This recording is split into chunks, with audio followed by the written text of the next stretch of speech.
खासतौर पर निजी अस्पतालों के इलाज की दर की बात की जाए, जो पहले भी ये कहा गया था कि उसमें मनमाना वसूली हो रही है, इसको लेकर क्या हुआ और आज सुमोटो पिटिशंस पर क्या कुछ हुआ, कोर्ट ने क्या डायरेक्शन दिया? देखिए, आज जो सुमोटो पिटीशन में बड़ी विस्तृत सुनवाई हुई है, इसमें मुख्यतः आज हाईकोर्ट ने इस मुद्दे पर सुना है कि क्या प्राइवेट अस्पतालों के अधिकतम रेट निर्धारित किए जा सकते हैं कि नहीं, और अगर इस तरह के रेट निर्धारित किए जा सकते हैं तो उसका क्या पैमाना होना चाहिए। इस पर आज सरकार की तरफ से ये कहा गया कि, और जवाब भी पेश किया है सरकार ने। सरकार के जवाब के अनुसार इस तरह के रेट फिक्स करना ना प्रैक्टिकल है ना उनके लिए संभव है। आज मेडिकल एसोसिएशन और नर्सिंग होम एसोसिएशन की तरफ से भी ये बात कही गई बार बार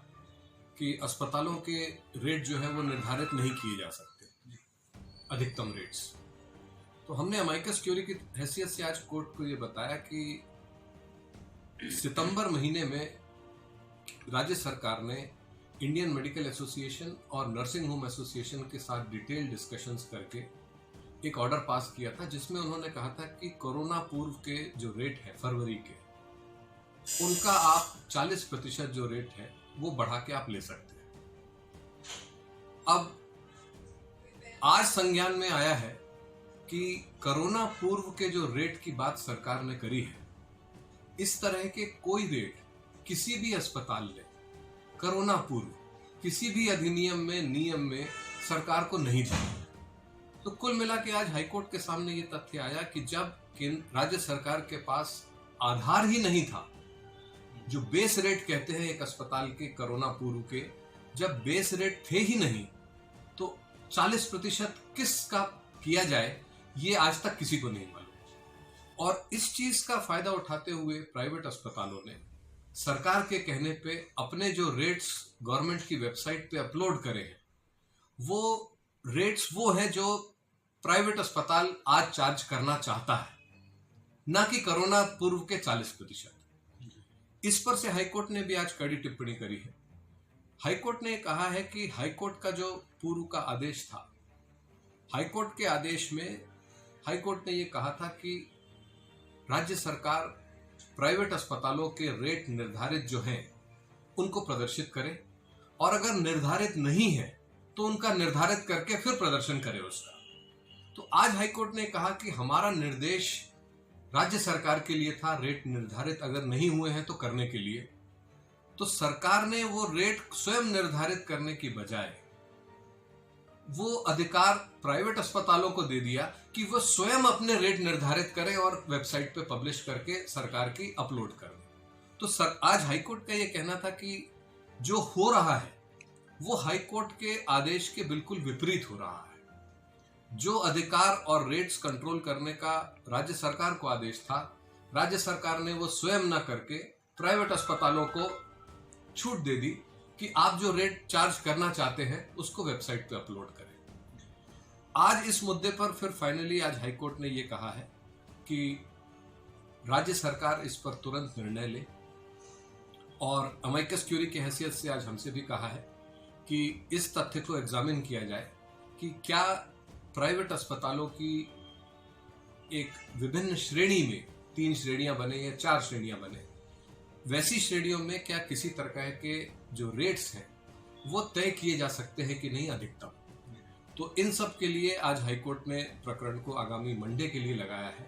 जब राज्य सरकार को भी अपना पक्ष रखना है कि सरकार इस बारे में और खासकर हाईकोर्ट के आदेश के कंप्लायंस के बारे में क्या कदम उठा रही है और क्या उठाए हैं, और क्या वो रेट अभी भी निर्धारित करेगी कि नहीं करेगी। कोर्ट की ओर से कई महत्वपूर्ण टिप्पणियां भी इसमें आज इस बारे में जब विस्तृत सुनवाई हुई है, हाईकोर्ट ने अनेकों बार कड़ी टिप्पणी करी है कि जो प्रेस रिपोर्ट्स में आ रहा है और जो जन सामान्य की नॉलेज में है कि प्राइवेट अस्पताल, खासकर कुछ प्राइवेट अस्पताल बहुत ज़्यादा रेट चार्ज कर रहे हैं, और एक सामान्य और मध्यम वर्गीय जो व्यक्ति है वो अपने रिश्तेदार की, अपने लोगों की जान बचाने के लिए हर कीमत पर वो पैसा देने तैयार है, चाहे वो अपनी ज़मीन बेचकर पैसा दे, चाहे वो कुछ अन्य गहरे या जेवरात बेच के पैसा दे। तो इस चीज को आज हाईकोर्ट ने काफी गंभीरता से लिया है कि सरकार ने आदेश होने के बावजूद आज तक इस बारे में प्राइवेट अस्पतालों को रेट नियंत्रण के बारे में कोई कदम नहीं उठाया। मंडे हियरिंग केस को आज कोर्ट ने सोमवार प्रोग्राम जो है वो डिले हो रहा है पर प्रदेश सुनवाई में, की। ऐसे को लेकर क्या पिटीशन फाइल हुई थी आपके? और मध्य प्रदेश में जो वैक्सीनेशन की स्थिति है, इसमें एक मेरे द्वारा अमेकस क्यूरी की हैसियत से एक आवेदन पेश किया गया है कि राज्य सरकार अपनी वैक्सीनेशन के संबंध में कार्य योजना पूरी डिटेल प्रस्तुत करे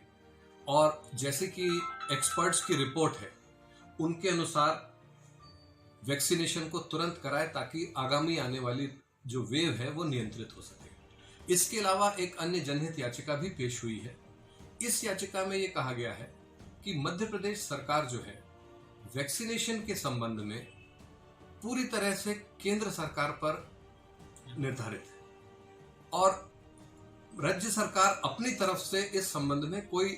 पहल नहीं कर रही है। याचिका में यह कहा गया है कि राज्य सरकार को वैक्सीन्स की डोज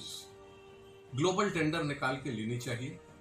और भले ही दाम ज्यादा आ रहे हो उन दामों पर वैक्सीन्स को लेकर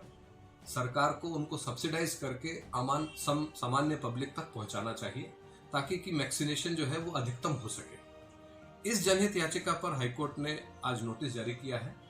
और ये आदेशित भी किया है कि इस जनहित याचिका की कॉपी राज्य सरकार को और अमेकस क्यूरी को सप्लाई करी जाए और दोनों से कहा है कि इस संबंध में राज्य सरकार और अमेकस क्यूरी का क्या कहना है इसको आगामी डेट पे कोर्ट के सामने रखें, जो कि सुनवाई मंडे को रखी है कोर्ट में।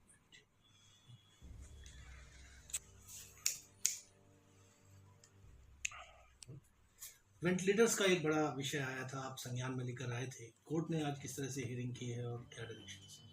जो हाईकोर्ट में स्वयं संज्ञान की जनहित याचिका चल रही है उसमें आज एक अमेकस क्यूरी कोर्ट मित्र की हैसियत से एक आवेदन लगाया था हमने। उस आवेदन में ये तथ्य कहा गया था कि मध्य प्रदेश में सैकड़ों की तादाद में पीएम केयर फंड से वेंटिलेटर्स आए हुए हैं जो पिछले साल आए थे। वो वेंटिलेटर्स में से अधिकांश वेंटिलेटर या तो इंस्टॉल ही नहीं हुए हैं या इंस्टॉल हो गए हैं तो तकनीकी खराबी है और अगर ठीक भी है तो उनको चलाने के लिए ना टेक्निकल स्टाफ है ना एक्सपर्ट डॉक्टर्स है। इसमें हमने कोर्ट को जो प्रेस रिपोर्ट्स थी उनका आधार पे बताया कि कम से कम सागर में 67 वेंटिलेटर्स हैं जो बंद पड़े थे 72 में से। इसी तरह शहडोल में जहां अभी 2-3 हफ्ते पहले करीब 16 लोगों की मौत हुई थी वहां 24 वेंटिलेटर्स बंद पड़े थे। इसी तरह कटनी में और अलीराजपुर में इस तरह 100 से ऊपर वेंटिलेटर्स हैं जो बंद पड़े हैं। तो इस पर राज्य सरकार का आज कहना था कि जहां तक सागर का सवाल है वहां पर वेंटिलेटर्स काफी तादाद में चालू कर दिए गए हैं और जहां तक बाकी वेंटिलेटर्स का सवाल है मध्य प्रदेश का, आज हाईकोर्ट ने निर्देश जारी किया है राज्य सरकार के लिए कि हर जिले में जितने सरकार के स्वयं के वेंटिलेटर्स हैं और जो पीएम केयर फंड से वेंटिलेटर्स आए हैं उन सब का ब्यौरा दें और ये बताएं कि उनमें से कितने वेंटिलेटर्स आज कार्यरत हैं और जिनका मरीजों के इलाज में इस्तेमाल हो रहा है और सरकार को यह जवाब देने के लिए आज हाईकोर्ट ने निर्देशित